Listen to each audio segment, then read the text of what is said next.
rezultat napovedujete stranki, nekateri slišimo, da celo do 10 poslanke, je to realno?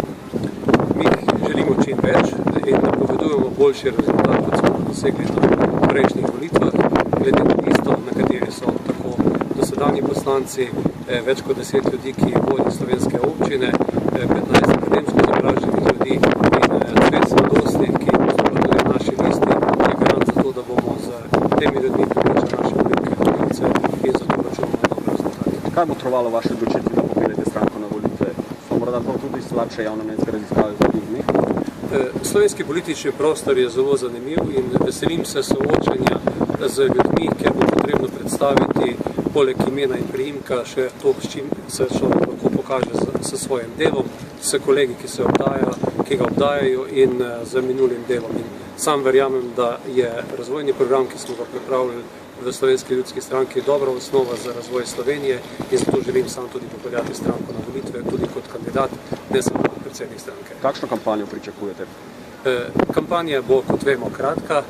Mi stavimo na to, da smo ljudje, stranka, ki verjame v ljudi in zato bomo zelo veliko med ljudmi, cenovno nizka kampanja, predvsem stavimo na ta osebni stik in da omogočimo tudi to, da ljudi z eno pošto na dom naslovimo z našimi ključnimi točkami, da vedo, za čim stoji Slovenska ljudska stranka, kaj je naš razvojni program.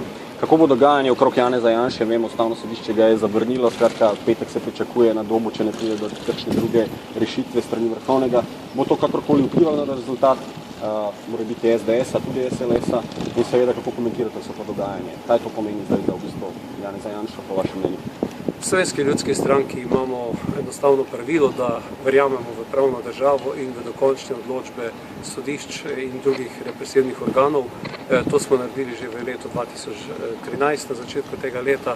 Sedaj ne želimo komentirati, ker mislimo, da politiki nismo tisti, ki bi morali komentirati te odločbe, sodbe in podobno, in tudi v tem primeru pač enostavno tega ne komentiramo.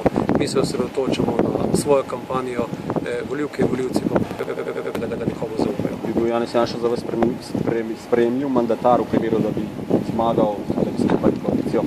V Slovenski ljudski stranki bomo sklepali koalicijo s sorodnimi strankami, kjer bomo programsko lahko uskladili naše ključne programske točke. Želimo, da bi bila to široka koalicija, ki bi odgovorno prevzela bremena tega časa in tudi zahtevne odločitve. Kar se tiče personalnih zadev, pa smo nekatere ključne razloge, zakaj kdo ne more biti vlade, na primer, jasno povedali, konec konca z izstopom iz ene vlade tudi jasno povedali, kaj si mislimo o tem. Hvala lepa. Moramo pobarati vse. Še.